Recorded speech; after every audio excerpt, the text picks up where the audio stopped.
Praise the lord. ఇప్పుడు చెప్పబోయే Bible వచనాలు సాధారణంగా కామం గురించి చెప్పే బైబిల్ వచనాలు కావు. నేనిప్పుడు మీతో పంచుకోబోయేవి 7 ప్రత్యేకమైన లేఖనాలు.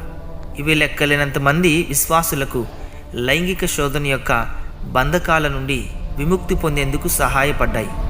తాత్కాలికంగా కాదు, శాశ్వతంగా. ఈ వచనాలు కేవలం కామపు ఆలోచనలు తప్పు అని మాత్రమే చెప్పవు.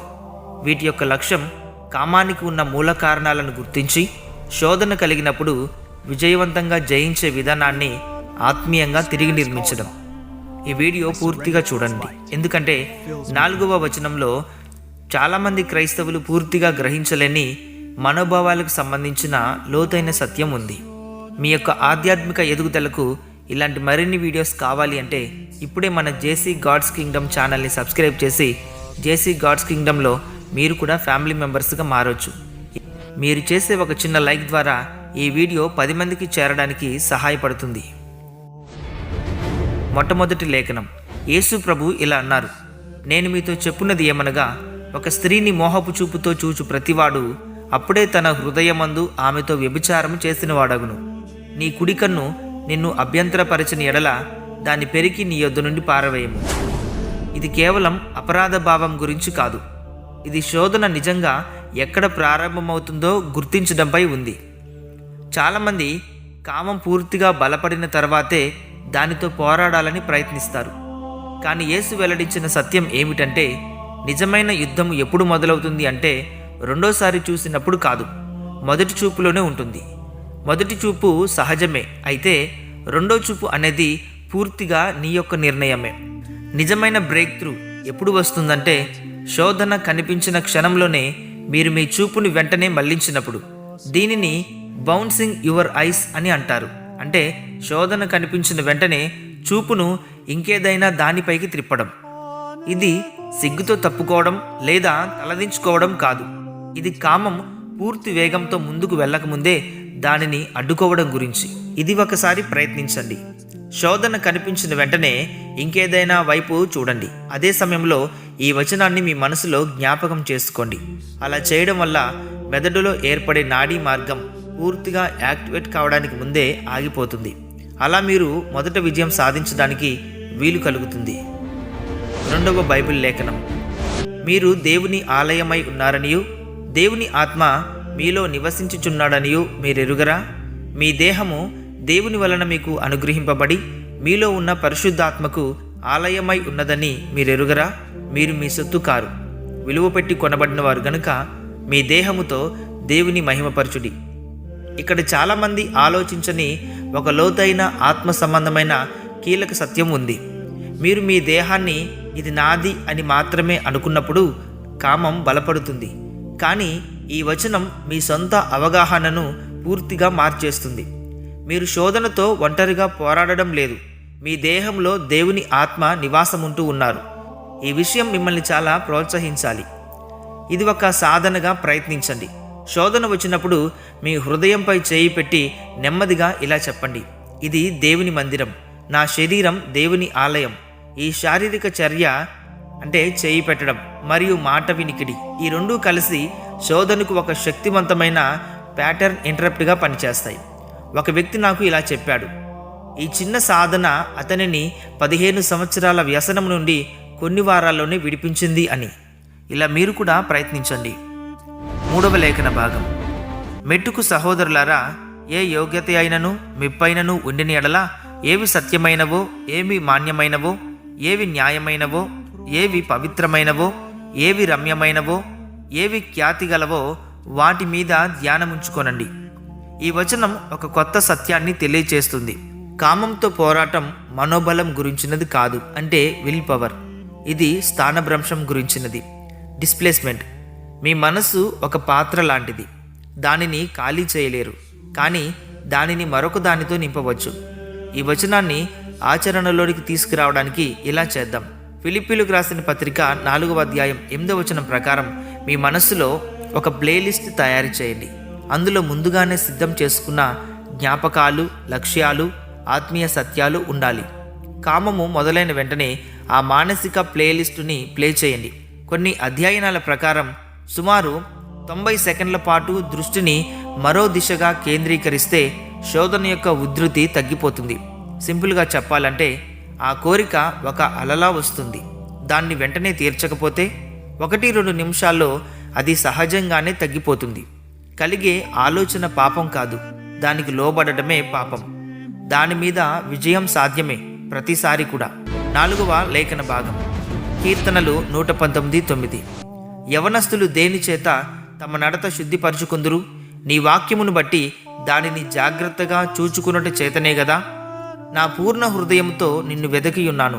నన్ను నీ ఆజ్ఞలను విడిచి తిరగనీయకుము. నీ ఎదుట నేను పాపము చేయకుండునట్లు నా హృదయంలో నీ వాక్యము ఉంచుకొని ఉన్నాను. చాలాసార్లు ఎక్కువ మంది యవనస్తులు మిస్ చేస్తున్న విషయం ఏమిటంటే, ఇక్కడ నీ వాక్యమును దాచుకుంటుని అని వ్రాయబడి ఉంది, చదివాను అని కాదు. హెబ్రీ భాషలో వాడిన పదం స్టాఫాన్, దాచిపెట్టడం, విలువైనదిగా భద్రపరచడం, లోపల లోతుగా నిల్వ చేసుకోవడం, రక్షణగా దాచుకోవడం. చూసారా అర్థం ఎంత లోతైనదో? అంటే సింపుల్గా చెప్పాలి అంటే ఉంచుకోవడం అని కాదు, విలువైన నిధిలా హృదయంలో దాచుకోవడం. బయట పరిస్థితులు మారినా లోపల వాక్యం ఉండేలా నిల్వ చేసుకోవడం, పాపం నుంచి కాపాడే ఆయుధంలా భద్రపరుచుకోవడం. వాక్యం హృదయంలో ఉంటే పాపం బయటే ఉంటుంది. దీనిని ఆచరణలో పెట్టే విధానం. ఈ 7 బైబిల్ వచనాలను నెమ్మదిగా స్పష్టంగా చదువుతూ మీ స్వరంలోనే ఫోన్లో రికార్డ్ చేసుకోండి. ఆ రికార్డింగ్ను 21 రోజుల పాటు ప్రతిరోజు ఉదయం లేదా రాత్రి వినండి. వినేటప్పుడు ఇలా చేయండి. మనసుతో కలిసి పలకండి, ప్రార్థన పూర్వకంగా వినండి, హృదయంలోనికి తీసుకోండి. న్యూరోసైన్స్ ఏమంటుందో తెలుసా? ఇలా ఒకే మాటలను, ఒకే ఆలోచనలను పదే వినడం వల్ల మెదడులో కొత్త నాడీ మార్గాలు ఏర్పడతాయి, అంటే న్యూరల్ పాత్వేస్. శోధన వచ్చినప్పుడు, కామపూరితమైన ఆలోచన వచ్చినప్పుడు, బలహీనత వచ్చినప్పుడు మన ప్రయత్నం లేకుండానే, మన ప్రమేయం లేకుండానే ఆ వచనాలు ఆటోమేటిక్గా గుర్తుకు వస్తాయి. ఇదే రివరింగ్ ఆఫ్ ద బ్రెయిన్. బైబిల్ భాషలో చెప్పాలంటే మనస్సు మారి నూతన పరచబడుట. 1 కొరింథీయులకు రాసిన పత్రిక 10వ అధ్యాయం 13వ వచనం, సాధారణంగా మనుషులకు కలుగు శోధన తప్ప మరి ఏదియూ మీకు సంభవింపలేదు. దేవుడు నమ్మదగినవాడు, మీరు సహింపగలిగిన దానికంటే ఎక్కువగా ఆయన మిమ్మల్ని శోధింపనీయడు. అంతేకాదు, సహింపగలుగుటకు ఆయన శోధనతో కూడా తప్పించుకుని మార్గమును మీకు కలుగచేయును. ఇక్కడ ఉన్న విప్లవాత్మక సత్యం ఏమిటంటే, ప్రతి శోధనలోనూ ఒక నిర్దిష్టమైన బయటపడగలిగే మార్గం ఉందనే వాగ్దానం. చాలామంది శోధన పూర్తిగా మాయమవ్వాలని ఎదురు చూస్తారు, కానీ దేవుడు ఇచ్చేది ఒక ద్వారం శోధన నుండి బయటపడడానికి. దీనిని ఆచరణలో పెడదాం. శోధన వచ్చినప్పుడు వెంటనే ఇలా చేయండి. దేవుడు వాగ్దానం చేసిన ఎగ్జిట్ ఎక్కడ ఉంది? తర్వాత నిజంగా చుట్టూ చూడండి, గది మార్చండి, బయటకు వెళ్ళండి, ఎవరికైనా కాల్ చేయండి. ఈ చర్యలు మీ ఆత్మీయ అవగాహనను యాక్టివేట్ చేసి శోధన చక్రాన్ని విరిచివేస్తాయి. యాకోబు రాసిన పత్రిక 4వ అధ్యాయం 7వ వచనం, కాబట్టి దేవునికి లోబడి ఉండుడి, అపవాదిని ఎదిరించుడి, అప్పుడు వాడు మీ యొద్ద నుండి పారిపోవును. దేవుని యొద్దకు రండి, అప్పుడు ఆయన మీ యొద్దకు వచ్చును. చాలామంది చేసే తప్పు ఇదే, దేవునికి లోబడకుండా నేరుగా శోధనతో యుద్ధం చేయడం. అప్పుడు అది కేవలం విల్ పవర్ బ్యాటిల్ మాత్రమే అవుతుంది. అది ఎక్కువ రోజులు నిలవదు కూడా. ఇప్పుడు 2 దశల చాలా ప్రాక్టికల్గా చేసే ఆచరణ కోసం నేను చెప్తాను. శోధన వచ్చిన వెంటనే ఇలా చేయండి. 1వ దశ, లోబడుట. చేతులు కొద్దిగా పైకెత్తి ఇలా చెప్పండి, ఇది సరెండర్ పొజిషన్. దేవా, ఈ క్షణాన్ని నీకు లోబరుస్తున్నాను. ఇది మన హృదయాన్ని దేవుని అధికారం కోసం తెరుస్తుంది. 2వ దశ, ఎదిరించుట. ఆ తర్వాత ధైర్యంగా ఇలా చెప్పండి, దయ్యమా, యేసునామంలో నిన్ను ఎదురిస్తున్నాను. అప్పుడే ఆత్మీయ అధికారం పనిచేయడం మొదలవుతుంది.